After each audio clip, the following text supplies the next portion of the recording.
It's no coincidence that brands that scale the most and are often the most profitable also are those same brands with extremely cheap CPCs. So the main question becomes, how do you get these insanely cheap costs per link clicks with Google Ads, and is it even possible to achieve that? Well, in this video, I'm gonna break everything down for you step by step and show you exactly why I'm able to scale brands like these that are generating over six figures, multi-six figures per month at a 14x ROAS or 11x ROAS at insanely cheap cost per link clicks below $1, despite having a fairly decent average order value. Because yes, it all comes down to a science. Now, the good news is this is entirely possible and achievable. Doesn't matter what niche or industry your brand is in, but how do you exactly make this happen? The first thing you want to understand is cost per link click is essentially what drives these auctions that happen every time you do a search on Google. Doesn't matter what you search for, there's a quick auction that takes place. And in order to win that auction,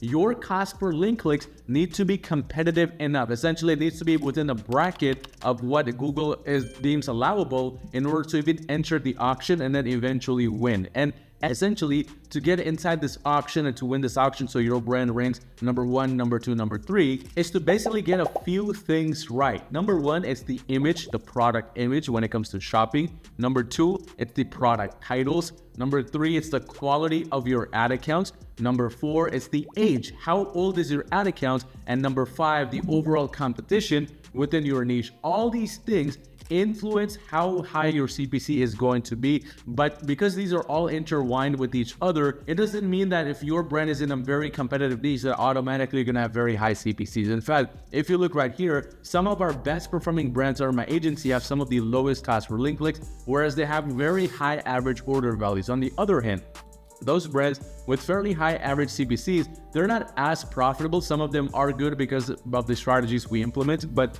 others have low average order value, so it shouldn't be a big issue. However, there's still very high average cost per link click. So there's a mixture of both, and that's why you have to really focus on these 5 things. But now we get to the main part, which is how do you get these low cost per link clicks? Well, first things first, you need to understand that your link clicks are basically decided by 3 different things. If you want to lower them, you need to be focusing on these 3 things, because these 3 things have direct impact on them. First thing is the product feed. Second is basically the keywords and what audience you're targeting. And finally, third is external factors. Let's start by going over the product feed. Now, when it comes to the product feed, I always say this in my videos, the more information you provide in the back end, the better it's going to be for the algorithm to find your ideal customer for you. And this includes things like key product identifiers in the back end within your Google Merchant Center. It also includes things like the right kind of product images, which are the opposite of your competitors, including product titles, which have proper SEO techniques, but also are written for the user.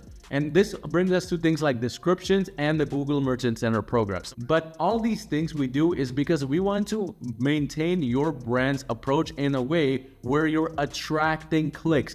Google Shopping ads, even Google search ads, it's all about attracting that click, getting that market share from your competitors. It's not necessarily about forcing somebody to see your ad like you would with Facebook and TikTok. So in order to attract it, you need to ensure that your ad is essentially the opposite of your competitors, from the description to the titles to the images, and then of course the key product identifiers, which works at a very top funnel level, and it basically guides the algorithm in the right direction. But once you have the product feed right, you're already on your way to maintaining that CPC and even getting it lower, because the narrower your approach is, the more directed your approach is, the lower your CPCs will be. But that's not enough without proper audience targeting. Now, the easiest way to target the right audience is through the right keywords. And of course, this means doing proper search engine optimization, doing keyword research to understand what the right approach is there, but also focusing on things within performance max campaigns like search themes, for example. Search themes, audience signals, these are direct indicators to Google's algorithm of what it should be going after. And the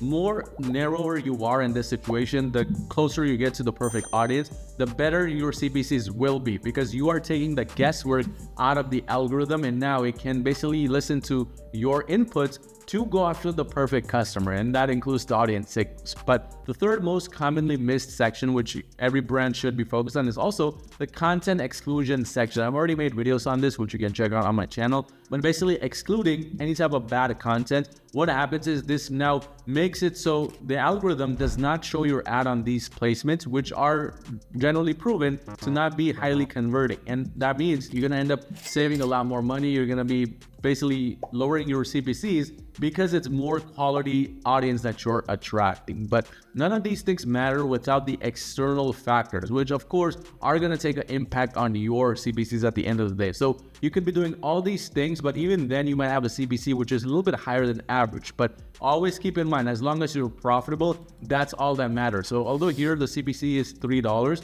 this brand is very profitable at a 5x ROAS. The break even is a 2x ROAS for this brand. So that means it's not going to be a big deal if the CPC is high, but you always have to ensure that profitability is there. And that's what we always do for the brands we handle as well under my agency, Your Marketing, which, by the way, if you run a brand doing $1 million a year, you need extra help scaling your brand to the next level, go onto my website at yourmarketing.com and schedule a free call with me, and let's see if we can potentially work together and make that happen. But when I refer to external factors, I'm simply referring to things like competition.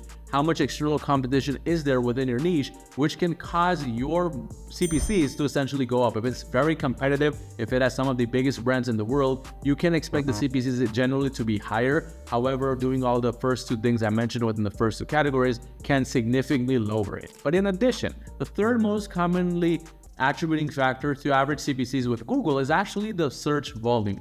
If you have lower search volume for your products, that means more people and more competitors are going after those select few keywords because there's already a small amount of monthly search volume. It's not enough for everybody, which means your CPCs will generally be higher. On the other end, if you have keywords with thousands and hundreds and thousands, even millions of monthly search volume, well, in that situation, there's a lot more room for all the competitors to enter the same market and still scale within that market. So having a bigger market helps. That's why it's always ideal to do proper keyword research, ensure you have the right keywords that are broad as well as specific within your strategy, because otherwise it's going to be very difficult to scale your brand long term. But if you run a brand, again, doing $1 billion a year, you need extra help scaling your brand to the next level. Go on to my website at yourmarketing.com and schedule a free call with me, and let's see if we can potentially work together and make that happen.